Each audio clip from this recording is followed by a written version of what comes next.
dahsyat yang bisa kita rasakan hari ini. Ini adalah gerbang utamanya Hagia Sophia.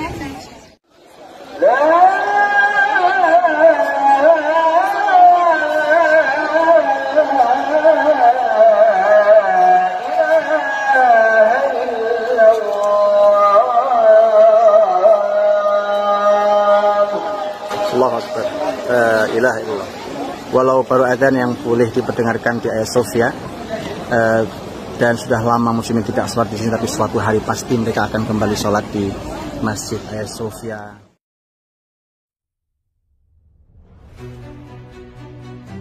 Buna dayanarak çıkardığımız bir Cumhurbaşkanlığı düzenlemesiyle Ayasofya'nın yeniden cami olarak hizmete açılmasını sağladık. Hagia Sophia kembali dibuka sebagai masjid bagi muslimin. Kabar gembira ini hadir di tengah pandemi COVID-19 yang menutup masjid-masjid muslimin di seluruh dunia, yang membatasi muslimin untuk beribadah di dalam tempat ibadah mereka. Masjidil Haram, Masjid Nabawi pun belum leluasa membuka dirinya hingga hari ini. Apalagi Al-Masjidil Aqsa yang masih ada di bawah cengkeraman penjajah Zionis. Kabar gembira itu hadir dari Erdogan, Recep Tayyip Erdogan, yang menandatangani resmi pembukaan Hagia Sophia sebagai masjid. Kabar gembira hadir dari pemimpin Turki itu untuk seluruh muslimin. Jazakumullah atamal jaza ya Erdogan wa man ma'ak. Basyartumuna wa adkhaltumus surur fi qulubina fi qulubil muslimin. Razaqakumullahu istiqamah wa hafizakum min makril a'da. Terima kasih kepada Erdogan yang memberikan kabar gembira, memasukkan bahagia di hati seluruh muslimin. Semoga Allah Subhanahu wa taala memberikan keistiqomahan untuk Anda semuanya, dan semoga Allah Subhanahu wa taala menjaga kalian semua dari makar musuh-musuh Allah Subhanahu wa taala. Hagia Sophia adalah sejarah panjang muslimin. Sejak dijanjikan oleh Rasulullah Muhammad SAW bahwa negeri itu, negeri Konstantinopel, dengan gereja terbesarnya Hagia Sophia akan jatuh ke tangan muslimin, baru lebih dari 8 abad setelahnya muslimin mampu sholat di dalamnya. Hari itu adalah hari Selasa, bertepatan dengan waktu asar, tanggal 20 Jumadal Ula 857 Hijriah, atau 29 Mei tahun 1453 Masehi. Selama 481 tahun lamanya, muslimin menikmati Hagia Sophia sebagai masjid. Bukan hanya masjid, tapi ia adalah merupakan pusat ilmu, pusat peradaban, bahkan ibu kota muslimin di muka bumi saat itu di bawah Turki Utsmani. Hingga datanglah Yahudi Zionis, berbajukan sekulerisme, berselendangkan nasionalisme, menutup Hagia Sophia, dan tidak lagi diizinkan muslimin untuk sholat di dalamnya. Mereka ubah menjadi museum. 86 tahun lamanya mereka melakukan kezaliman itu. 86 tahun lamanya muslimin rindu hanya sekedar untuk sholat 1 rakaat di dalamnya. Termasuk saya. Ketika saya hanya bisa mendengarkan azan asar di pelataran dan di dalam Hagia Sophia, tapi tak bisa sujud dan rukuk saya lakukan di dalamnya.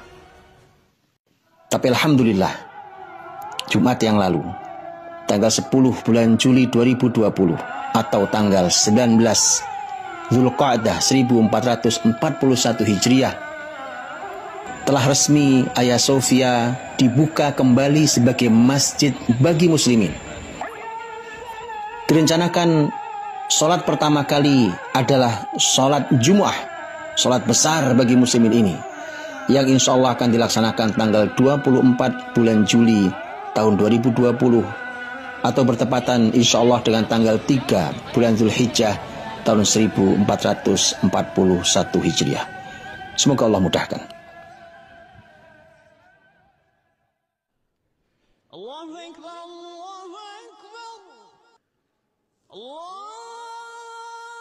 Muslimin di Turki menyambut dengan syukur, gembira dengan kabar gembira itu. Seluruh muslimin pun bersyukur atas berita yang membahagiakan ini. Amerika, sebagian negara Eropa, terutama Yunani dan Rusia meradang. Dan media di Arab serta negara-negara Arab dalam ketidakjelasan sikap. Tapi datang ucapan selamat dari berbagai ahli ilmu, ulama dan pakar-pakar muslimin. Syekh Hatim Al-Uhaini berkata, belenggu itu telah putus. Masjid Hagia Sophia amanah Sultan Muhammad Al-Fatih setelah 86 tahun ditutup. Hari ini muslimin memasukinya dengan wudhu, bukan dengan tiket. Siapa yang tidak bahagia dengan dikumandangkannya azan di dalamnya, hendaknya mengecek kembali dirinya. Ya Allah, muliakan Islam dan muslimin.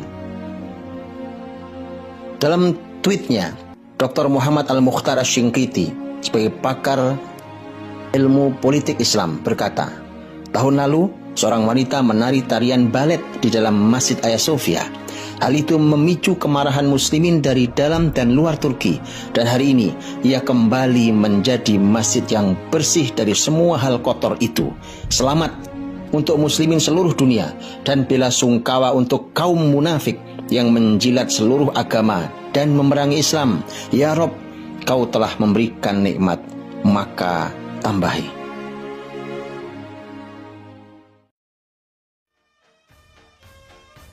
Maske, mesafe, temizlik ilkeleri çerçevesinde düzenlememiz gerektiğini bir kez daha hatırlatmak istiyorum. Keberanian yang dilakukan oleh Erdogan dan pemerintahannya hari ini bukanlah sesuatu yang baru. Ia bukan sesuatu tanpa rencana, apalagi tanpa kajian, sebagaimana yang diklaim oleh sebagian orang yang meragukan tentang keputusan yang dibuat oleh Erdogan.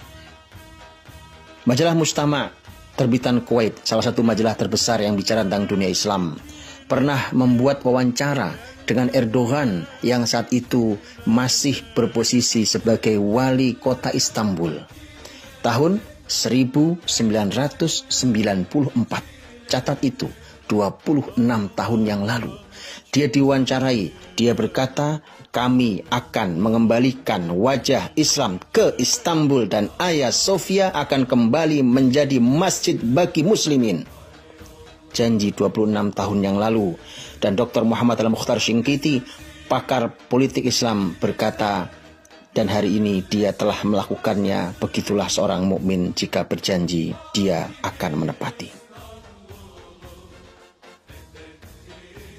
Di dalam Twitter Erdogan yang berbahasa Arab, dia kembali mengunggah tulisan, menghidupkan kembali Hagia Sophia adalah kabar gembira untuk kembalinya kemerdekaan Masjidil Aqsa.